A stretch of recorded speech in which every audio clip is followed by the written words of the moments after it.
Today we're going to talk about sick sentences and how to heal them. First, we need to look to see what a healthy sentence is, or what does a healthy sentence contain. You must have a subject and a verb, and that subject and verb must agree. It must be a complete thought, so you should have no fragments in a healthy sentence.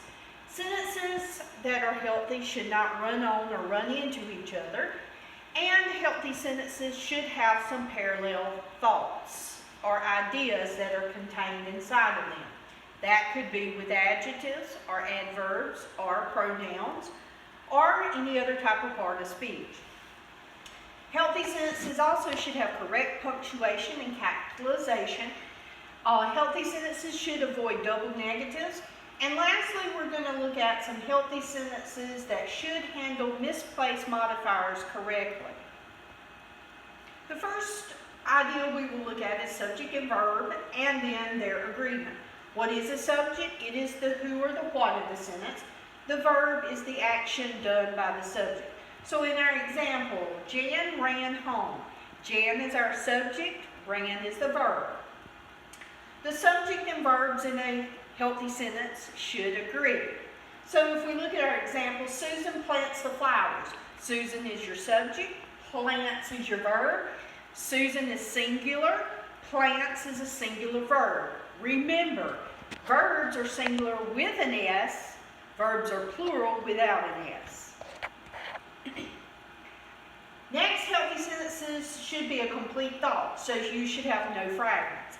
After I turned off the television set, okay, what did you do? What happened? So after I turned off the television set is a fragment. We need to add more to have a complete thought. So after I turned off the television set, I read a book.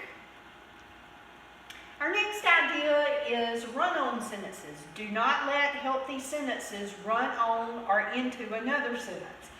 Prevent putting two complete thoughts without a connection. Usually your connector word is a conjunction. So let's look at an example. Dolphins have killed sharks, they never attack humans. Dolphins have killed sharks, comma, but they never attack humans. But is your connecting word. Parallel thoughts. Parallel thoughts are two or more equal ideas expressed in the same way. My aunt is selfish, impatient, and she is not kind. Here, my ideas are adjectives. But as you see, I use a one-word adjective, and then I have another complete sentence. I need to put it in a one-word adjective. So, my aunt is selfish, impatient, and unkind. So notice I expressed all those adjectives in the same way. And it helped my words flow smoothly and clearly. Punctuation needs to be correct at the end. If you use a declarative sentence, which means you declare something, you put a period, of course. If you ask a question, you put a question mark at the end.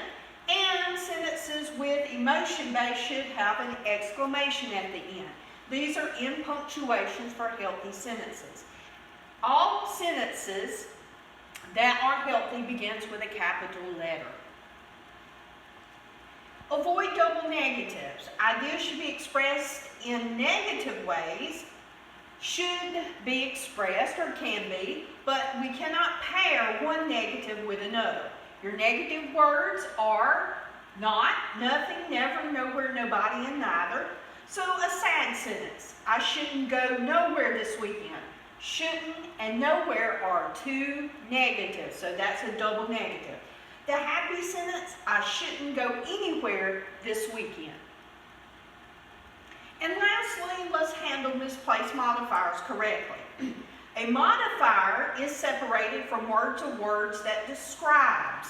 So a modifier is going to describe.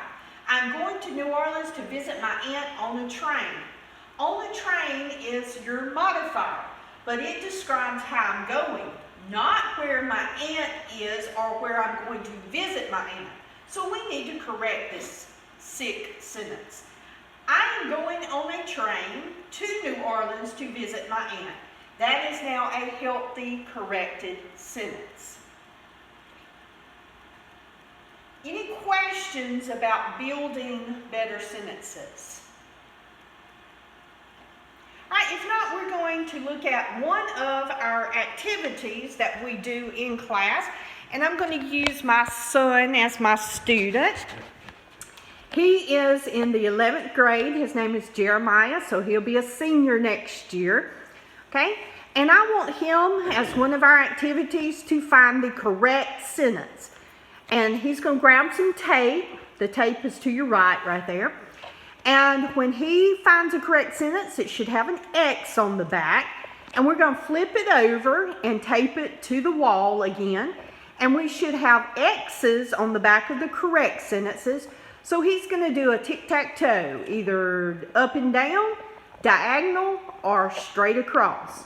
All right, so what is the first sentence you think is correct? I think this one's correct. Okay, and read it for us real quick. The man bought a tie with yellow and blue stripes at the department store. Okay, and why do you think it's correct? Because you have a subject and verb, and it says what the man did. Okay. What he bought. All right, very good. And this is parallelism because it tells you about the tie. Very good, he's got an X. All right, so flip it around. That one is correct. Just unhook it. No, just unhook it and turn it around so we can see the X and tape it back up. Okay. Choose another one you think is correct. I would say this is going to be correct. Okay, read it for us. Nadine hates her job, but she won't leave it. Okay, and why is it correct, you think? Because it has proper, it has but used in a proper way. Okay, as a connection word. Very good, very good. All right, so flip it and let's be for sure you are correct. And he is. Okay, wonderful. Now if you'll just flip it around so we can see the X. Okay, so hopefully he's on his way to a tic-tac-toe here soon. Okay, do you see another one that you think might be correct? Oh, I believe this one's correct. Okay, and read it to us. Can I have a cookie? Now, why do you think it's correct? Because you're asking a question and you're asking somebody if you can have a cookie. Okay, and what else might make it correct if you think it is? Oh, I really don't know. Okay, well, let's see if you're correct. And he is very good. It had a question mark at the end because it asked a question. All right, very good. Thank you, Jeremiah. You're welcome. Very good. Tic-tac-toe. All right, let's see why these others are incorrect. Leo jogged through the park to clear his mind before the midterm. To clear his mind is a fragment, so it should not be set up as a sentence. So to correct it, we would say Leo jogged through the park to clear his mind before the exam. Because Laura was tired. It's got a subject, it's got a verb, it's even got an adjective, but it's a fragment. It does not complete a thought. Okay? Because Laura was tired, what happened? Okay? Because Laura was tired, she took a nap. Now let's ask Jeremiah about this one down here. I won't never believe a word that Vicky says. Why do you think that one's incorrect? Because you never use double negatives. Very good. Won't and never are double negatives. So we would say, I will never believe a word that Vicky says. okay, very good, very good. Okay? Up at the top here, our neighbors spend a lot of time shopping online, visiting friends, and they go to movies. Do you remember what the problem with this one would be? Oh. Need to make sure all your verbs are plural.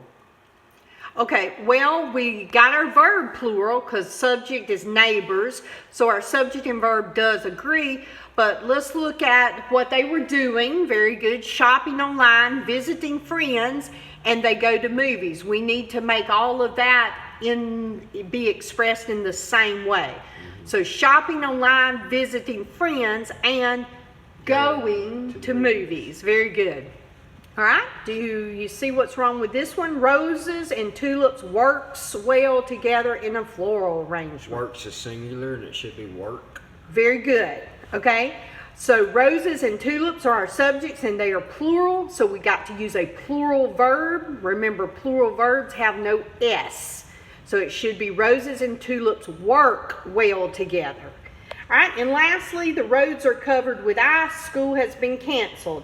That is called a run-on sentence. So we should say the roads are covered with ice, comma, so school has been canceled. All right, thank you everyone for joining us today for 6 sentences, and we hope that you know how to make a healthy sentence now.